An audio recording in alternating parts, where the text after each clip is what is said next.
Hello and welcome to China Focus. I'm Shelley Zhang. Last week, Japan's Prime Minister Shinzo Abe visited the U.S., and one of his big goals was to shore up Japan's foreign policy. And a lot of that has to do with China, namely because China and Japan have been locked in a dispute over a set of uninhabited islands called Senkaku, or the Diaoyu Islands, since September 2012. Now, how does this change the tenor of China-Japan-U.S. relations? Here today to talk about this, we have Jason Ma and Chen Zhifei. So I understand that Abe's visit to the U.S. got a lot of attention in China. Right. I mean, that's a hot topic in their Twitter, Weibo. And it's general about Abe itself because he's always more kind of a He's controversial, right? It's especially along kind of a Chinese kind of policy. It's harder. He's harder. I mean, basically, especially what he's talking in U.S. this time, he emphasized kind of Japan should be the first-tier country all the time, and they kind of maintain this attitude. Meanwhile, between his interview and with Washington Post, he talked about China's political kind of behavior. Like he said, the Chinese have this patriotism education, focus on create anti-Japanese mentality among Chinese.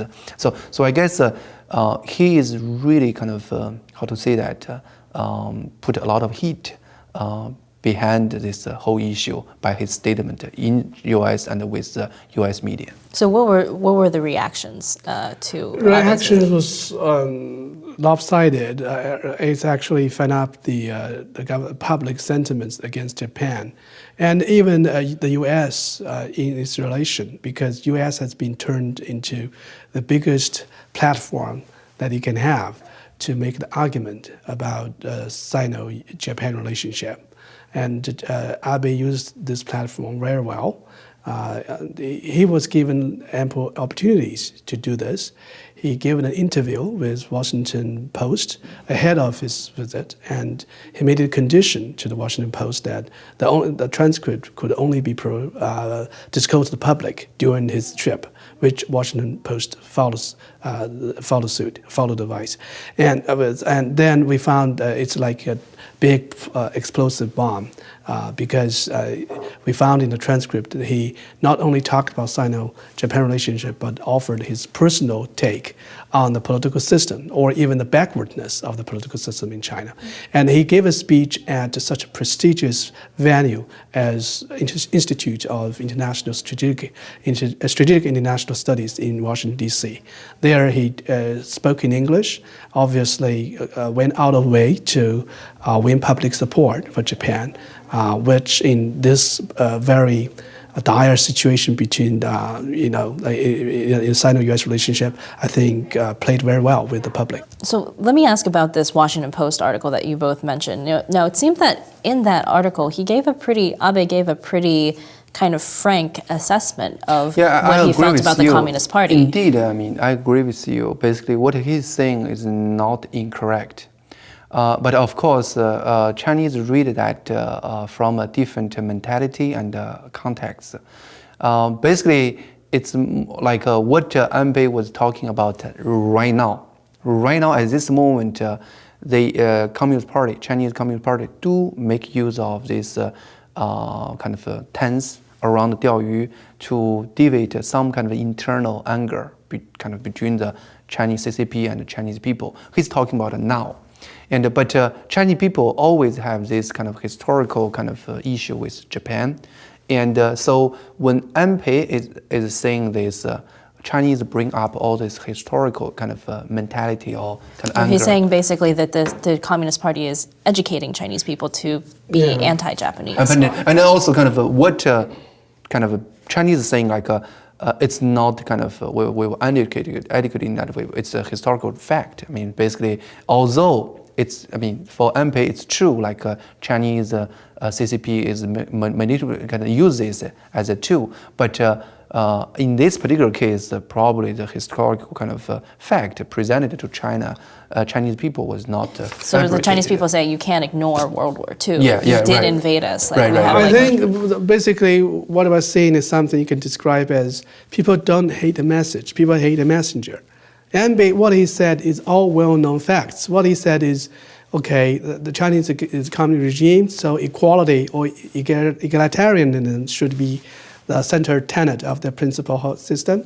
However, they also engage market economy, and that introduces some conflict. This, of course, is inevitably true. And also, on the other hand, he said the Chinese government has ingrained in the people's mind anti-Japanese as a way to educate the people, as a way to find out patriotism, to divert, to diffuse the tension in the country. Internal tension. So these are all valid arguments that everybody knows. However, because Abe is the Japanese prime minister, people didn't take that very well because they would think, okay, everything you said has some ulterior motive. However, ironically, the public reaction did prove what Abe said is right. Because anywhere you go, the public opinion is diversified. How come on this particular issue, everybody is on the other side, is just on the one side? It probably means that what Abe commented on China's political system is valid.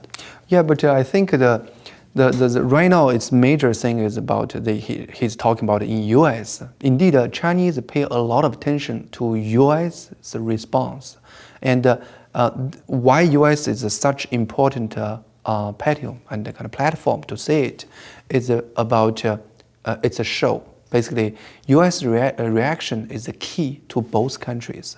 And China, indeed, the Weibo is a celebrate in some sense, saying like Obama's response is so low-key. I mean, he even didn't mention anything about Diaoyu Island during his whole news kind of press release. So I guess they consider this a total failure about the Abe's trip is total failure because the U.S. didn't really respond to anything. And but of course, I mean, that's kind of just one side of interpretation. But from my personal opinion is I think Abe already achieved what he achieved. He want to achieve. He put a message in U.S. people's mind and knowing where the position of Japan is, and U.S. didn't deny it, and then it's present what he want to present. Yeah. So let me ask about kind of like from a bird's eye view of like the current situation in terms of the Diaoyu Senkaku conflict, like Abe's recent statements, like the recent things that have been happening lately with more, like occasionally Chinese ships will try to patrol the area, Japanese ships will patrol the area, things like that. What do you think the U.S. is going to do coming into U.S. this? don't want any kind of even close to military confrontation between Japan and China, because these are the two most important Asian countries. Have kind of the U.S. has a strong interest in both countries. I mean, the last thing U.S. wants is these two countries fight, and of course, there is kind of a treaty binding between put U.S. and Japan in same boat, so they have to kind of say something, but the kind of right now, Chinese consider U.S. a little bit kind of biased to Japanese side. U.S. promote like this island is under Japanese control and should be like that. But what Chinese want to do is they want to make this issue, make this land is disputable land instead of accepted kind of state quote. So I guess it's more like from like a bird view. China is a country at this moment looks like stir this whole thing up. He wants to stir this whole up, makes this issue. And Japan, the U.S. want to quiet down this whole thing. But what U.S. position is so important and subtle in this whole situation.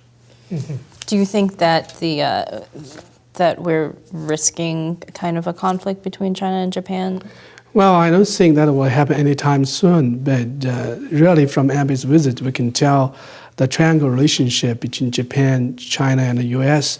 is entering an interesting era. I mean, because in the past, the U.S. has been trying to play the role of the impartial judge, but given the tense political situation in northeastern Asia, especially after North Korea has successfully done some nuclear tests under the acquiescence of Chinese government, and given the fact that the Chinese military is building up in the area, I guess America probably has taken a more nuanced approach to such a relationship. But I think what Chinese is doing to U.S. is not helping them in this situation. For example, the recent kind of hacking incidents, like already got a very solid proof the Chinese government is behind this systematic hacking to U.S.